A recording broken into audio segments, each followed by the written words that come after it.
EO or Sunnies.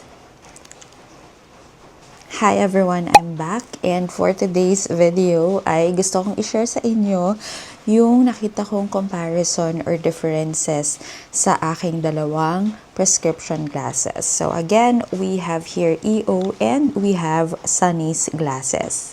But of course, disclaimer lang, so this depends on everyone's experiences. So yung i-share ko sa inyo ay depende lang sa aking na-experience since I've been wearing these glasses. Actually, this I've been wearing for more than 1 year na, since 2025. And this one, this year ko lang siya nasuot. So, ayan, if you are planning to get a prescription glasses dito sa dalawang brands na ito, EO and Sunnies, so watch this video. So, dito muna tayo first sa Sunnies na glasses ko since I got this last year, 2025, January 2025. So, these glasses of Sunnies sa SM City, Pampanga, I believe I have vlogged about this. Ang nakalimutan ko lang i-vlog talaga ay yung EO because gusto ko lang i-share sa inyo na nagpunta rin kami noon nung kukuha ko ng second pair ng glasses ay pumunta kami sa Owndays, yung Japan brand. Syempre Japan brand, so we love Japan brand. But unfortunately, ang tagal nila mag-respond sa amin. So nakapagpa-eye check-up na kami, nakapili na kami ng aming glasses ni Papa pero ang tagal nilang bumalik. Kaya we decided to get EO. Pero again, let's discuss about my Sunnies glasses. So, as you can see, ganito yung ating frame. Ang tawag dito ay cat's eye frame. So, ito yung napili ko. Actually, pagpasok mo pa lang doon sa Sunnies na store, again, according to my vlog, okay naman, maasikaso naman yung mga staff nila.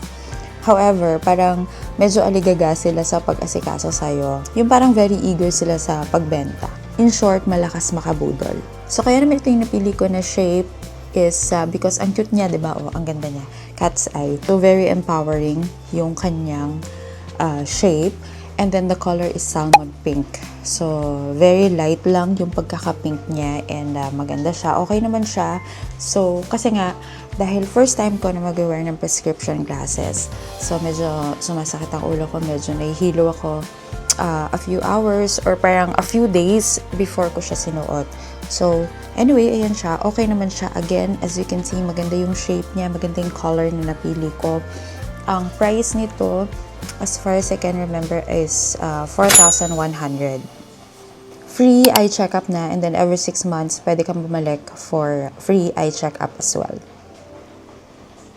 And then, lifetime naman yung pagpapa-adjust. So, kapag lumuwang yung mga screw niya, pwede mo siyang ipa-adjust. And speaking of pagluwang ng mga screw, actually, because yung lalagyan ng ating Sunnies glasses ay pouch lang. So, I believe na misplace ko yung pouch niya. Pero if you are familiar with yung mga pouches ng mga sunglasses or eyeglasses, so, sa pouch lang siya. And as you can see, eto, so plastic yung ating frame.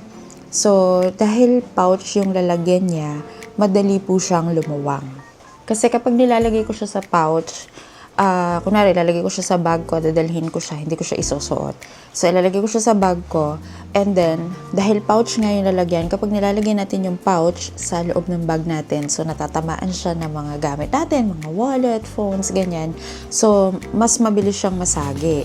So, if I were you, if you're going to get your Sunnies eyeglasses, so, make sure to purchase a hard case. Yung hard case na parang ganito.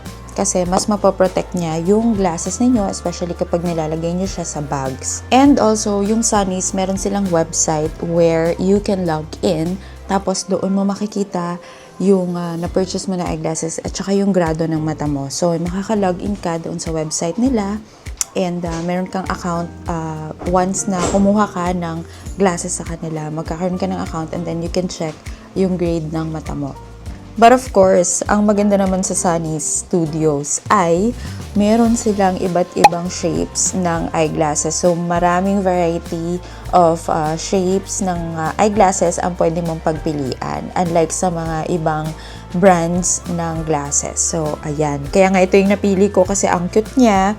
But again, the price is 4,100. So, mas pricey siya compared dun sa mga simpleng shape. So, again, depende naman kasi yun talaga sa trip ninyo. Pero, when I purchased this, wala siyang kasamang kit. So, kasi if I'm gonna compare it with EO, meron sila agad na kasamang kit. So, meron yung mga screw na kasama, tapos yung mga lens cleaner, meron din sila. So, sa Sonny's, you have to buy them separately. So, ayun lang. Parang, for the price of 4,100 sa Sunny Studios, parang feeling ko, since wala siyang kasamang eye kit, ay parang hindi siya ganun kasulit. But siguro because you're paying for the brand. Pero diba, ang ganda pa rin ng shape niya. Cat's eye. Now, let's go to my EO glasses. Ayan siya. And again, the reason why we went to EO is because una, nagpunta kami sa Owndays, but ang tagal nila, sobrang tagal nila mag-response. Like, mga 2 weeks na after, wala pa rin yung glasses namin, wala pa rin kung ano man yun. So, ayan, pumunta na lang kami ng EO. Ang maganda sa EO is mas mabilis yung turnaround time nila. So, sa Sonny's ko kasi, parang 1 week before ko nakuha yung glasses ko. Sa EO, 3 days lang ay pwede na siyang kunin kasi available na siya agad. Then, yung kay Kuya Orion, actually same day nakuha na siya agad kasi available yung kanyang lenses. So, ayan. And this is my EO glasses. Ayan.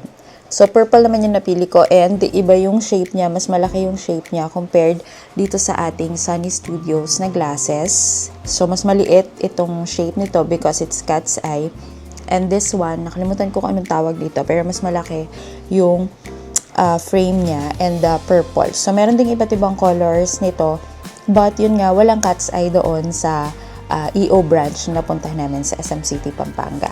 So, kaming tatlo na napapa, pati si Orion sa EO SM City, Pampanga branch, pumunta.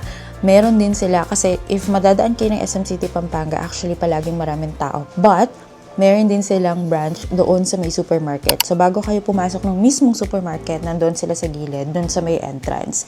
And, meron din pala sila sa Walter Mart, dito sa San Agustin. Ang nakalagay, EO Kids and Up. So, pwede rin kayo pumunta doon if galing kayo sa school, like sa Saints ko, at gusto nyo nang ipa-check yung anak ninyo, pwede rin doon. Which is nakalimutan namin. So, dapat pala pina-check na ni Papa before. Ayun, and this one, the glasses, I believe this is like around 3,000. So, mas mababa siya compared dito sa glasses natin ng Sunny Studios. And, ang maganda kay EO is hard casing. Ayan, sinulatan lang ni Gianna. Hard casing yung kanilang lalagyan. And, of course, meron pa tong kasamang kit. So, may kasama siyang lens cleaner as well as yung screw. So, para pag lumawang, you can just DIY kapag lumawang siya. Unlike kay Sunny Studios, kailangan pumunta sa kanila para ipa-adjust. Pero kung meron ka naman na, since meron naman na kami, so pwede na namin i-adjust dahil nga palagi siyang naluwang dahil dun sa pouch. Pero ang ginawa ko, kinuha ko yung lumang hard case ni Papa from EO. So, doon ko na siya nilalagay. Hindi ko na ginagamit yung pouch kaya hindi ko na alam kung nasaan siya. So, ayun lang guys, before purchasing your prescription glasses, check nyo muna kung alin yung mas maganda. But again, this is just based on my own experience. And yun, i-check nyo muna. Mas maganda if you can check muna kung ano yung mga ino-offer nila, kung ano yung mga kasama ng package before kayo pupunta. Kasi, sa totoo lang, dahil galing ako sa parking, kaya nauna ako nagpunta sa Sunny Studios. Kaya doon ako nakabili kasi ang lakas nila mambudol. But, pero maganda rin naman kasi siya. So, hindi naman din ako nagsisisi doon sa shape ng kanyang eyeglasses. And, yun. Kasi, Sunny Studios mo na yung madadaanan mo before mo madaanan yung EO. Tapos, huli yung Owndays. So, ayun. Pero, yun. Kayo, if you're gonna get your first prescription glasses, ayun, i-check nyo muna lahat kung saang area kayo, kung ano yung mga brands na meron. So, ayun. Sunny Studios versus EO.